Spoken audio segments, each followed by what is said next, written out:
ಪ್ರೀತಿಯ 10ನೇ ತರಗತಿಯ ವಿದ್ಯಾರ್ಥಿಗಳೇ, ಇಂದು ನಡೆದಂತಹ ಪ್ರಥಮ ಭಾಷೆ ಕನ್ನಡ ಇದರ ಪ್ರಶ್ನೆ ಪತ್ರಿಕೆ ಅತ್ಯಂತ ಸುಲಭವಾಗಿತ್ತು. ಈಗಾಗಲೇ ನೀವು ಪರೀಕ್ಷೆಯನ್ನು ಬರೆದಿರ್ತೀರಿ. ಹಾಗಾಗಿ ಕನ್ನಡ ವಿಷಯ ಅತ್ಯಂತ ಸುಲಭವಾಗಿದ್ದು ನಿಮಗೆ ತಿಳಿದಿದೆ. ನಿಮ್ಮ ಕುತೂಹಲವನ್ನು ತಣಿಸುವ ಹಿನ್ನೆಲೆಯಲ್ಲಿ ನೀವು ಬರೆದಂತಹ ಉತ್ತರವನ್ನು ಪರೀಕ್ಷಿಸುವ ಸಲುವಾಗಿ ಕೆಲವು ಉತ್ತರಗಳನ್ನಷ್ಟೇ ನಾನು ನಿಮಗೆ ತಿಳಿಸ್ತಾ ಇದ್ದೇನೆ. ಕನ್ನಡ ವರ್ಣಮಾಲೆಯಲ್ಲಿರುವ ಅವರ್ಗೀಯ ವ್ಯಂಜನಗಳ ಸಂಖ್ಯೆ.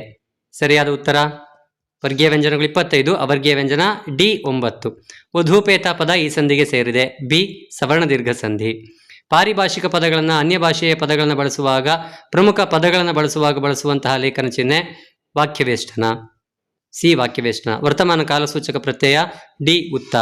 ದ್ವಿತೀಯ ವಿಭಕ್ತಿಯ ಕಾರಕಾರ್ಥ ಕರ್ಮಾರ್ಥ. ಮಾದ್ರ ಮಾಗದ ಯಾದವರು ಪದ ಬಿ ದ್ವಂದ್ವ ಸಮಾಸ. ಅಮೃತ ಅಮರ್ದು ಕಾರ್ಯ ಕಜ್ಜ. ಅಷ್ಟು ಪರಿಮಾಣವಾಚಕ, 12 ಸಂಖ್ಯಾವಾಚಕ. ಹಾಲ್ಜೇನು ಜೋಡು ನುಡಿ, ತುತ್ತ ತುದಿ ದ್ವಿರುಕ್ತಿ. ನಿನಗಾಗಿ ತದಿತಾಂತ ಅವ್ಯಯ, ಪೆರ್ಮೆ ತದಿತಾಂತ ಭಾವನಾಮ. ಈ 10 ಪ್ರಶ್ನೆಗಳಲ್ಲಿ 10ಕ್ಕೆ 10 ಅಂಕಗಳನ್ನು ನೀವು ಖಂಡಿತವಾಗಿಯೂ ಗಳಿಸಬಹುದು.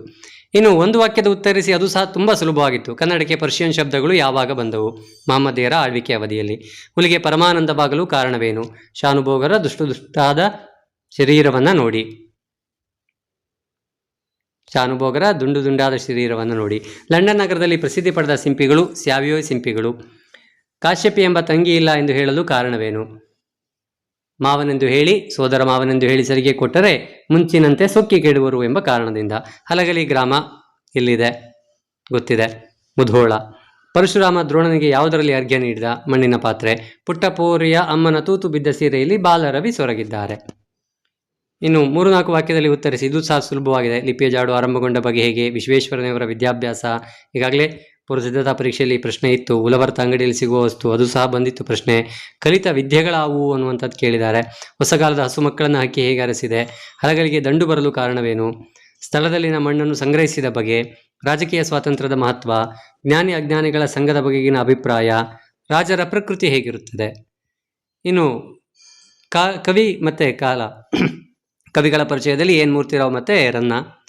ನೆನೆಯದಿರಣ್ಣ ಭಾರತದೊಳಿಂ ಪೆರರಾರು ಮನೊಂದೇ ಚಿತ್ತದಿಂ. ಇಲ್ಲಿ ಛಂದಸ್ನಲ್ಲಿ 3 ಅಂಕಕ್ಕೆ ಅದು ವೃತ್ತವನ್ನು ಕೇಳಿದ್ದಾರೆ. ಯಾವ ವೃತ್ತ? ಚಂಪಕಮಾಲಾ ವೃತ್ತ ಕೊಟ್ಟಿದ್ದಾರೆ. ಸೀತೆಯ ಮುಖ ಕಮಲ ಅರಳಿತು, ಇದು ರೂಪಕಲಂಕಾರವನ್ನು ಕೊಟ್ಟಿದ್ದಾರೆ. ಮಾತೆ ಮುತ್ತು ಮಾತೆ ಮೃತ್ಯು. ಸತ್ಯಕ್ಕೆ ಸಾವಿಲ್ಲ ಅಥವಾ ಸುಳ್ಳಿಗೆ ಸುಖವಿಲ್ಲ. ಶಿಕ್ಷಣವು ಸಂಜೀವಿನಿ ಎಂಬುದನ್ನು ಅರಿತಿದ್ದ ಅವರು ಶಿಕ್ಷಣದ ವಿವಿಧ ಯೋಜನೆಗಳನ್ನು ರೂಪಿಸಿದರು. ಭಾಗ್ಯಶಿಲ್ಪಿಗಳು ಪಾಠ. ಯಾವ ಜೀವಿಯೂ ತನ್ನಷ್ಟಕ್ಕೆ ತಾನಿಲ್ಲ, ಎದೆಗೆ ಬಿದ್ದ ಅಕ್ಷರ. ನಾನು ಯುದ್ಧ ಮಾಡುವ ಮೂರ್ಖರ ಕಡೆಯವನಲ್ಲ. ಈ ಪಾಠ ಯುದ್ಧ. ಮುಗಿಲಿಗೆ ರೆಕ್ಕೆಗಳೊಡೆದವು ಅಣ್ಣ. ಹಸುರಾದುದು ಕವಿಯಾತ್ಮಂ. ದೃಪದಂ ಕಡುಸಿಗ್ಗು ಮಾಡಿದಂ. ಇದು ಕೆಮ್ಮನೆ ಮೀಸೆ ಒತ್ತನೆ. ಕಲುಷಿತವಾದಿ. ಅಲ್ಲಿಂದ ಮುಟ್ಟೋಣ. ತುಂಬ ಸುಲಭವಾಗಿದೆ. ನಿರೀಕ್ಷಿಸಿದ ಹಾಗೆ ಸಂಕಲ್ಪಗೀತೆ ಪದ್ಯ ಕೊಟ್ಟಿದ್ದಾರೆ. ಎತ್ತಣ ತುರಂಗಮಿದು ಪೊಕ್ಕು ಪೂದೋಟಮಂ ತೊತ್ತಳ ತುಳಿದುದು. ಈ ಪದ್ಯ ವೀರಲವ. 8th ವಾಕ್ಯ ಶಬರಿ ಪಾಠ. ತುಂಬ ಸುಲಭವಾಗಿದೆ. ಶಬರಿಯ ಸಡಗರ ಸಂತೋಷ ಮೇಳದವರ ಹಾಡಿನಲ್ಲಿ ಹೇಗೆ ವರ್ಣಿತವಾಗಿದೆ? ಅಥವಾ ಶಬರಿ ಹಾಗೂ ಶ್ರೀರಾಮರ ನಡುವೆ ನಡೆದ ಸಂಭಾಷಣೆಯ ಸ್ವಾರಸ್ಯವನ್ನು ನಿಮ್ಮ ಮಾತುಗಳಲ್ಲಿ ವಿವರಿಸಿ. ಆನಂತರ ಕೃಷ್ಣನು ಭೇದತಂತ್ರವನ್ನು ಬಳಸಿ ಕರ್ಣನಿಗೆ ಒಡ್ಡಿದ ಆಮಿಷಗಳನ್ನು ಸಂಗ್ರಹಿಸಿ ಬರೆಯಿರಿ. ಕೃಷ್ಣನಿಂದ ಜನ್ಮ ರಹಸ್ಯವನ್ನು ಕೇಳಿ ಪಾಂಡವರಿಗೆ ಅಪಾಯವಾಗದಂತೆ ನಿರ್ಧಾರ ಕೈಗೊಳ್ಳುವ ಕರ್ಣನ ಮನಸ್ಥಿತಿಯನ್ನು ಕುರಿತು ಬರೆಯಿರಿ. ಆಮಿಷಗಳನ್ನು ಬರೀಬಹುದು. ಇನ್ನು ಅಪಠಿತ ಗದ್ಯವೂ ಸಹ ಸುಲಭವಾಗಿದೆ. ಪತ್ರಲೇಖನ. ಚಿಕ್ಕಮಗಳೂರಿನ ಸರ್ಕಾರಿ ಪ್ರೌಢಶಾಲೆ ವಿದ್ಯಾರ್ಥಿನಿ ನೇಹಾ ಎಂದು ಭಾವಿಸಿಕೊಂಡು ಜಿಲ್ಲೆಯಲ್ಲಿ ಸ್ಪರ್ಧಾತ್ಮಕ ಪರೀಕ್ಷೆಗಳಿಗೆ ಉಚಿತ ತರಬೇತಿ ಕೇಂದ್ರವನ್ನು ಸ್ಥಾಪಿಸುವಂತೆ ಕೋರಿ ಮಾನ್ಯ ಶಿಕ್ಷಣ ಸಚಿವರಿಗೆ ಪತ್ರ ಬರೆಯಿರಿ. ಇದು ಸುಲಭವಾಗಿದೆ. ಅಥವಾ ಖಾಸಗಿ ಪತ್ರ ಇದೆ. ಪ್ರಾಚ್ಯ ಸ್ಮಾರಕಗಳ ಸಂರಕ್ಷಣೆ. ಹೆಣ್ಣು ಮಕ್ಕಳಿಗೆ ಸರ್ಕಾರದ ಸೌಲಭ್ಯಗಳು. ಎರಡೂ ಸಹ ಸುಲಭವಾಗಿದೆ. ಪ್ರೀತಿಯ ವಿದ್ಯಾರ್ಥಿಗಳೇ, ಈಗಾಗಲೇ ಪರೀಕ್ಷೆಯನ್ನು ಬರೆದಿದ್ದೀರಾ.